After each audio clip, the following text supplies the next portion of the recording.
Many Christians spend their lives trying to avoid the sins they can easily recognize, the obvious ones, the public ones, the ones nobody would ever defend.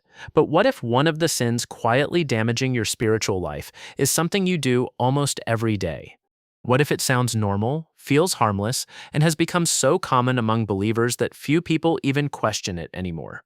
Today, I want to show you 6 daily behaviors that God calls sin, yet many Christians have learned to accept as ordinary. And before you assume these warnings apply to someone else, listen very carefully. The first few may seem small, but by the end, you may discover that the greatest spiritual dangers are often the ones hiding in plain sight. The foundation for everything we're discussing comes from Romans 14:23, where Paul writes that whatever does not proceed from faith is sin. That verse changes the conversation, because God is not only looking at actions, He is looking at the heart behind them. And the first behavior reveals more about the heart than most people realize. 1. Constant complaining. I remember a brother who genuinely loved the Lord. He prayed regularly, attended church faithfully, and always volunteered when help was needed. But whenever someone asked how he was doing, the answer was almost always negative. There was always a problem, always a frustration, always a reason why things were getting worse. Over time, it became impossible to separate him from his complaints. But here's what you need to understand. There is a difference between honestly sharing a burden and constantly rehearsing your troubles. Philippians 2:14 tells believers to do all things without grumbling or disputing. God was not asking His people to pretend life was easy. He was warning them about what happens when complaining becomes a habit, because repeated complaints slowly train the heart to focus more on problems than on God's faithfulness. Think about the Israelites in the wilderness. They saw miracles that most people can only imagine. The Red Sea parted before them. Manna appeared each morning. God's presence guided them day and night. Yet they continued to complain, and their complaints revealed something deeper than frustration. They revealed unbelief. Listen to me very carefully. Complaining is not always about difficult circumstances. Sometimes it is about forgetting who is still in control. Not honest struggle, growing distrust. 2. Speaking defeat over your life. I once knew a woman who faced every challenge with the same expectation. This probably won't work. Before she prayed, she expected disappointment. Before she tried, she anticipated failure. At first, her words sounded realistic, sensible, even, but after years of repeating them, those words shaped how she viewed every situation. But here's the truth. Many Christians would never openly question God's power, yet they quietly question it through their expectations. Proverbs 18:21 says that death and life are in the power of the tongue. That verse does not mean words create reality. It means words reveal what is happening inside the heart. Consider the 10 spies sent into the promised land.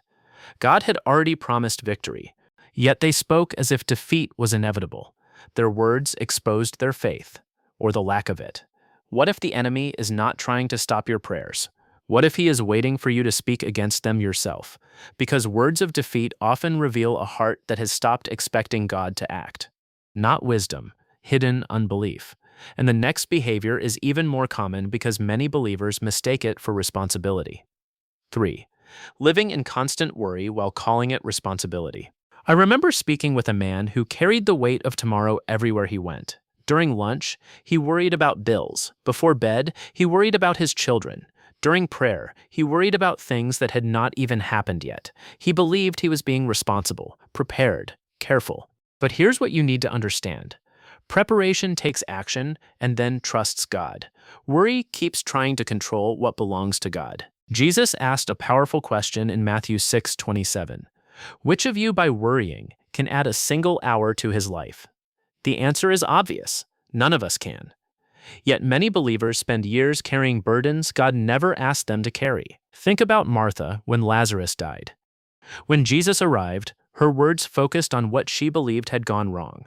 She could not yet see what God was preparing to do. And many Christians live there today, focused on fearful possibilities instead of God's faithfulness. Not responsibility, fear disguised as responsibility. If this message is speaking to your heart right now, subscribe and write this in the comments. Lord, help me walk by faith. And stay with me because the next 3 behaviors are even more subtle. In many ways, they are the most dangerous of all. 4. Holding on to offense. I remember a woman who still spoke about a betrayal that happened years earlier. The details were as vivid as if it had happened yesterday. The hurt remained alive because she revisited it constantly. She was waiting for an apology, waiting for justice, waiting for the other person to make things right. But here's the truth. Forgiveness is not saying the wound was acceptable. It is refusing to let the wound continue ruling your heart.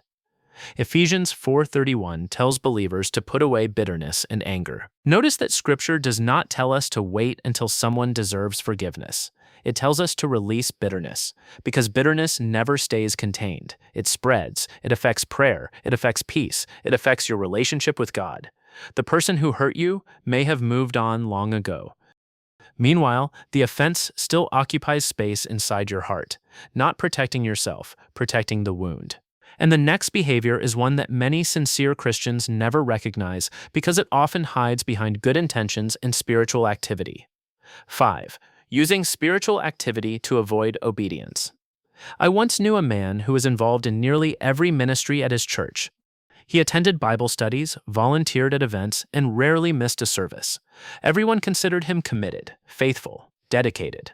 But there was one area of his life God had been addressing for years, a step of obedience he refused to take, a habit he refused to surrender, a conversation he knew he needed to have. Instead of dealing with it, he stayed busy, very busy. But here's what you need to understand. Activity is not the same as obedience. Many believers feel spiritually healthy because they are constantly doing things for God. Yet God has never measured faithfulness by activity alone. In 1 Samuel 15, King Saul partially obeyed God's command and then tried to justify himself through religious actions, but Samuel gave him a warning that still applies today. To obey is better than sacrifice. Those words expose a danger many Christians never consider. You can be busy in church while avoiding the very thing God is asking you to do.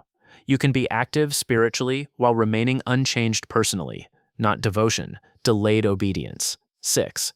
Trusting yourself more than God. This is perhaps the most subtle sin of all because it often sounds like wisdom. It sounds like, I need to figure everything out first. It sounds like, once I understand the whole plan, then I'll move forward. It sounds like, I'll trust God after I have all the answers. I remember a brother who spent years trying to control every detail of his future.